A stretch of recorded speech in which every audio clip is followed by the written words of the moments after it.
Bienvenue à tous dans cette nouvelle vidéo, on se retrouve pour la première analyse de ce dimanche 21 août 2022 sur les Pokémon de la 7e génération pour parler de Quartermac, hein, le fameux Pokémon singe avec la baballe dans la main, un compo voilà, qui est assez rigolo.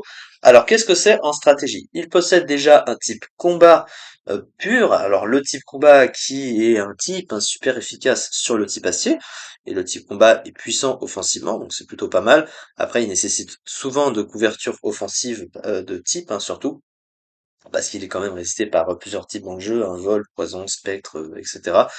Donc voilà, il aurait préféré un double type quand même pour aller à côté, ça serait pas mal, ça aurait été pas mal offensivement. Surtout que les types combat purs, hein, ils sont comparés à beaucoup d'autres types combat à côté, hein, et ça aussi c'est un problème pour ce Pokémon. Alors, ses talents, qu'est-ce qu'il a comme talent, ce cher Pokémon? Il a tout d'abord Acharné.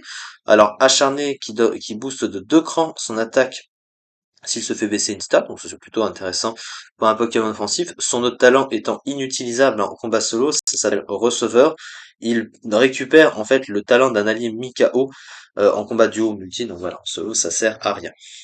Alors ensuite, au niveau de ses statistiques, alors il a une attaque plutôt bonne, il a 120 en attaque, un bulk, alors qui est surtout meilleur sur le physique, hein, il a 100 PV et 90 en défense. Sa SPDF par contre est très mauvaise, hein, il a que 62 SPDF. Une attaque spéciale très nulle de 40, mais ça je pense qu'il s'en servira pas. Et par contre sa vitesse est pas ouf, hein, 80 de vitesse, ce qui veut dire que bah, tu dois le jouer Scarf ou Max Vitesse, tu dois être impérativement Max et Vitesse pour dépasser d'autres Pokémon en face, d'autres Pokémon offensifs notamment hein, qui peuvent te tuer. Donc quand même 80 de vitesse c'est limite pour un Pokémon offensif. Alors sur le plan du move pool, alors il a plutôt un bon move pool offensif. En général, la plupart des types combat ont souvent un très bon move pool offensif. Il a accès du coup à Close Combat Stabé, hein, qui fait évidemment très mal. Il a Vampicoin qui permet de récupérer des points de vie. Il a en coverage Séisme. Sabotage également très très fort. Il a Détri Canon pour passer les types fées, bien sûr. Il a Éboulement également. Il a Surpuissance, mais ça c'est moins utile que Close Combat.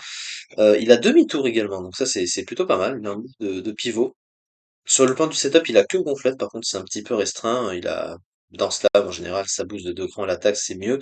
Mais bon, voilà, hein, c'est pas si pire. Sur le plan du soutien, bah en général, les types combat ont pas grand chose en soutien. Et lui, il a que provoque. Et le setup, du coup, toxique. Il a pas grand chose sur le plan du soutien, donc il est. Voilà, on peut pas faire grand chose avec lui en termes de placement. Mais au moins il a un setup, donc c'est pas non plus si pire. Alors, à côté, au niveau de sa fiche stratégique, du coup, une très bonne attaque et de bonnes statistiques en PV et défense, un bon full offensif extrêmement facile à intégrer dans une équipe, une défense spéciale mauvaise et une vitesse passable, beaucoup de type spec dans le tiers, empêchant Quartermac de se bloquer sur son stade combat. Ah non, c'est le contraire. Et justement, les types spec bloquent le Quartermac sur ses stats combat. Mais de toute façon, il a sabotage, hein, qui passe les types spec. Donc voilà. Beaucoup de types combat dans le tiers pouvant lui faire de l'ombre comme par hasard. Ils se sont un petit peu embrouillés, hein, la phrase est pas claire, mais bon, c'est, c'est pas grave, on va rien dire.